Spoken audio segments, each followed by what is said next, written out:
Hello, I'm Antonio D'Amico, this is Pointy Hat, and welcome to D&D with a Twist. The show where I take a D&D thing, could be a class, could be a monster, could be a race, it's that. I give you a rundown on what that thing is, and at the end of the video, you go home with a nice little present that you can use in your very own games. It's sort of Christmassy theme, now that I think about it. There's a gift at the end of the video, it's free, it's given to you by an omnipresent eldritch magical being. Don't think about it too hard. So when I think of Warforged, I think of...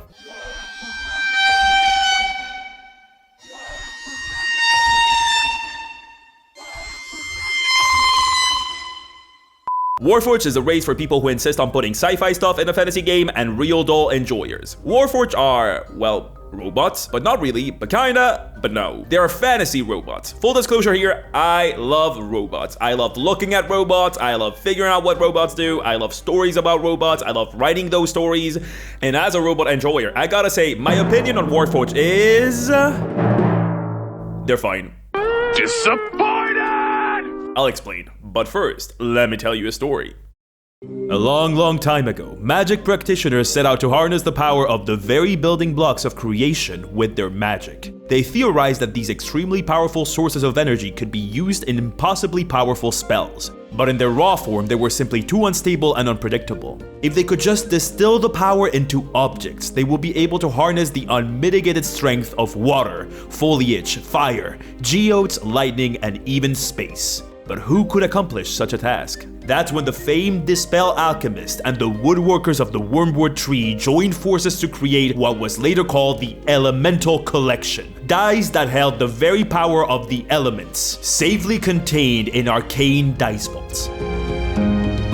And you can get them! That's right, Dispel and Wormwood are back at it again, and they've sponsored me to tell you all about it. They have just launched their Elemental Collection Kickstarter, and it runs for only 12 days, December 14th to Christmas Day. That's the 25th. And look at them! Look at them! Jesus, aren't those pretty. You can choose one of the 6 elements they managed to encapsulate within the elemental dice. Water, fire, foliage, geodes, lightning, and, my personal favorite, space. I like stars. And you can choose between 2 sets of dice. Iconic dice, which have beautiful drawn icons of each element in each dice, or iridescent dice that give them that sick magical gleam. Personal favorites are the iridescent ones, but to each their own. And that's not all. You get dice vaults to go with them, and they're also themed around elements. Look at these beauties. Look at the space one. It has stars. Anyway, if these look pretty to you, you can head down to the description below and click the link to visit their Kickstarter. As I said, this one is a short one, running for just 12 days until the 25th, so if you were looking for a Christmas treat, this might be the one. Anyway, back to the video. Warforged are described as tall, around 6 feet, which like, whatever, let us have small robots, please. Their skin is metallic, they're basically covered head to toe in armor, but it gets weird when you go past the skin. You see, Warforged work pretty much like normal PCs for healing, because it would be insane not to be able to heal, but how would that healing work exactly if the thing you're healing with magic or potions is inorganic? Well, turns out Warforged are organic. Kinda. This is what I meant by they are kind of robots. The inside of a Warforged has organic components, most often wood, but I found some descriptions of leather also being used in this. They even have like what honestly sounds like hydraulic fluid to me, like a Disney animatronic. You would be 100% following rules as written if you showed up with one of those Five Nights at Freddy's things that children on the internet with no adult supervision draw weird spicy pictures of. You'd be wrong to do that, but it would technically not be a crime. I would smite you down though. You've been warned. So okay, humanoid robots made out of an outer layer of metal and an inner layer of organic material. Cool. How do these guys happen? Let's talk about history.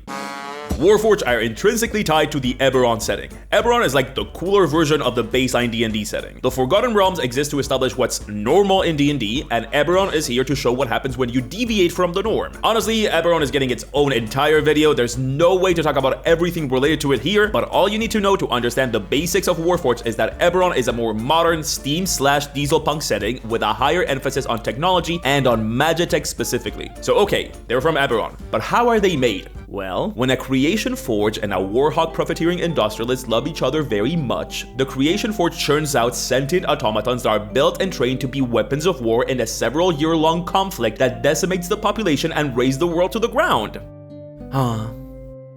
Yes, without getting too much into Eberron lore, Warforged, as the name ever so subtly implies, were made for war. But this doesn't mean that that's the only thing they can do. They are sentient. Yes, I know Titan models are not sentient and those literally just follow orders. I said I'm keeping this video simple with the Eberron shit. You don't need to shout this at me in the comments, I get it. And can therefore do whatever they want. When a Warforged is created, they are very much like a baby. They're not born with morality. That's something they learn. So if the person creating them decides to teach them to be a killing machine that does nothing but fight, that's what the Warforged will do unless something happens for them to question those orders, just like a normal person. This has basically led to Warforged having a very hard time adapting to a society at peace. Them being walking reminders of an awful war still in living memory for many people also doesn't help things. Yes, you guessed it, like any setting that has robots in it, we are treated to a healthy dose of my dreaded nemesis, clumsy allegory. People don't like Warforged because they're cheap labor. People don't like Warforged because they associate them with war. It's your usual, what if racism but robots? I wonder if the whole must immediately include robot racism in any setting with robots in it thing is like a government mandate or something? Like our writers held at gunpoint over this? Blink twice if you're forced to write this because oh god have we seen it a million times.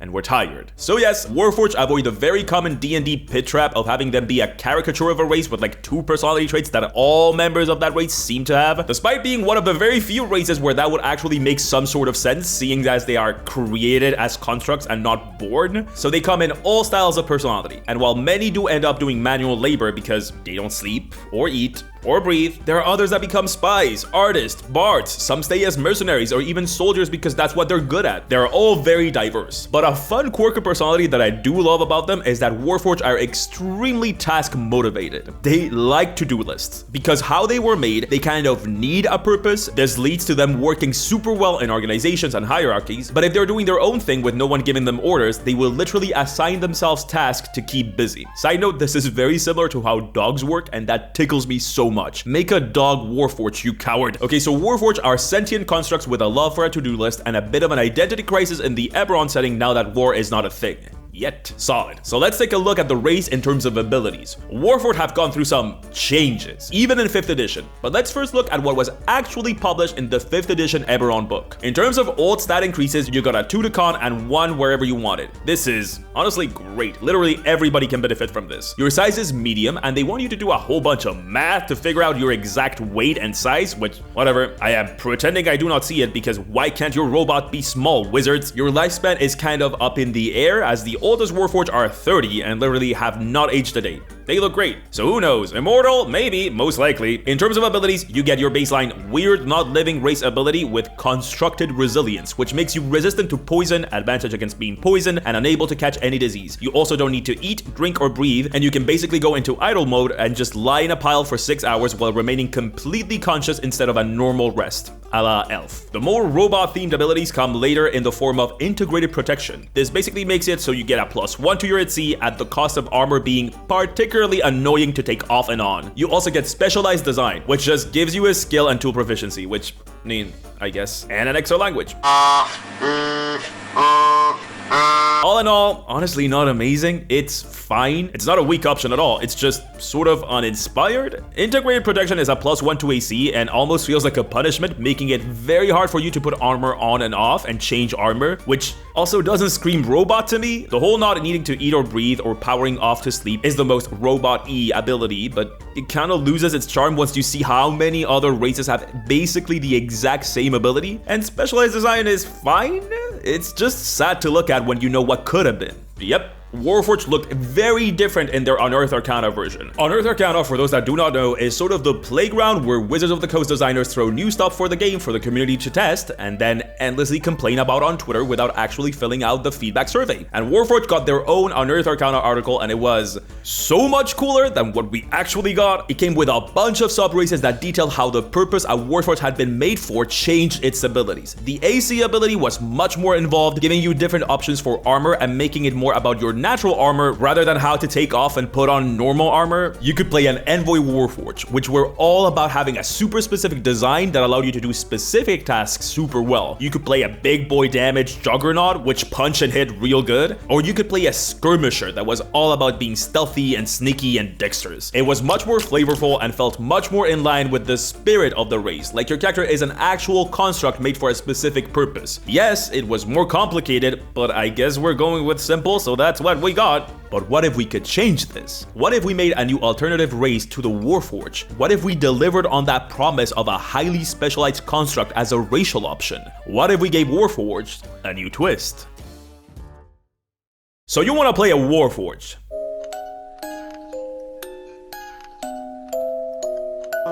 And Trump all use these increasing amounts of data to... Warforged are sentient toasters that were originally designed as killing machines that are now free to pursue their liberal arts degree they always dreamed of. So my problem with Warforged is that they lost a lot between Unearthed Arcana and official release, and I think we can do something with what was left behind. I don't want to do just another robot race with different lore because, let's be honest, you don't need me to tell you that you can reflavor the Warforged into pretty much any construct you want. Do you want to play a puppet come to life? Play Warforged. Do you want to play the titular character, the brave little toaster from the 1987 animated classic? Play a Warforged. Except apparently not, because they can't be little. Why? Reflavoring is easy, but what if we made something completely unique? I've said I really don't like how we lost the ability to make our Warforged characters these specialized constructs that were made with a specific goal in mind. So what if we kept that, but went on a completely different direction? Hear me out, cyborgs.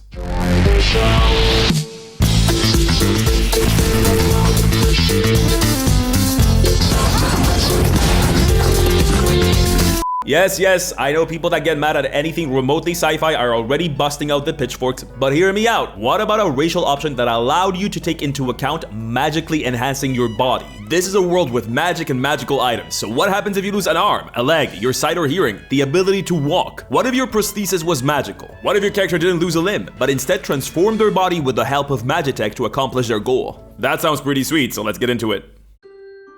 Those that have chosen to become augmented are anything but a monolith. Most augmented become so after losing a limb, the capability to hear, see, walk, or even speak. Faced with the challenges that naturally come from their situation, they reach out to master crafters, artificers specializing in the making and installing of wondrous magical prosthetics to a living humanoid body.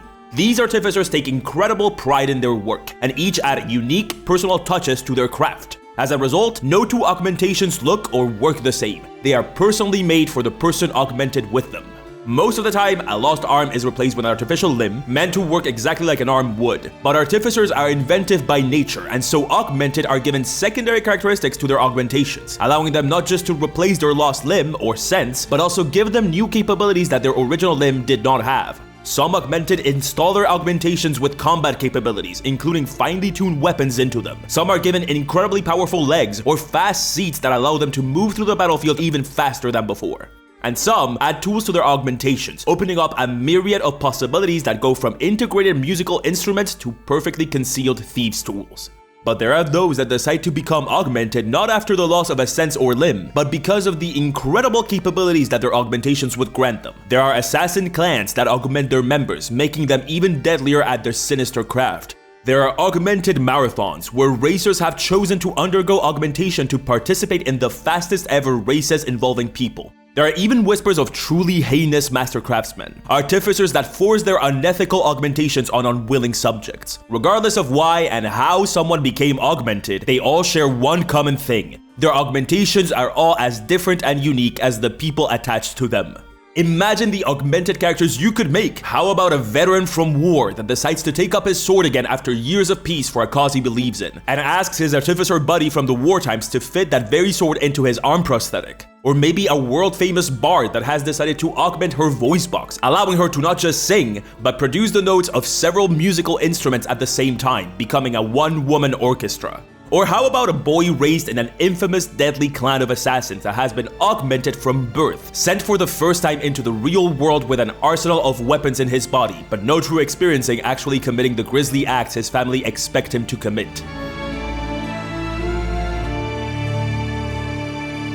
It's just a shame that the Augmented live only in my little hat brain. I'll guess you'll have to come up with them on your own, you know, give them a bunch of abilities to account for all the possible ways to be augmented, make sure that any existing race works with them. Or what if I just wrote it? Yes, that's right, the Augmented are written and illustrated and ready to be played by you, and they are in the description of this very video for, you guessed it, free.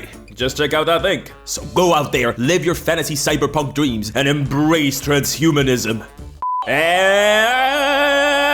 And that's it. We did it! Yet another D&D with a twist done. I love robots, I love them so much, and I love cyborgs almost just as much. I feel like there are so many sci-fi concepts that fantasy can explore, giving it its own twist, which goes with the show. Magitech is such a cool aesthetic and vibe, so why not take advantage of that? I was also kind of disappointed with the final Warforged we got, especially after the Unearthed Arcana perfectly encapsulated what I wanted out of the race, so I made it. I guess you could say the Augmented are more of a lineage than a race, and I think that's cool. I mean, I made a very similar thing already with a Phantasm in the Undead video, and I'm generally a fan of lineages, so this just makes sense. I hope you like them, because I like them a lot. If you made it this far in the video, first of all, thank you, and second of all, let me know what augmentation you would get. I think you could get really creative with these. Alright, I'm signing off. It's Christmas time, for me at least. Might not be for you, that's fine. I gotta go out into the city and stare at the lights for like a couple of hours with my mouth open. I'll see you soon, right before New Year's. Love ya. Get all the presents you need to get. If you do, oh God, bye. Mwah.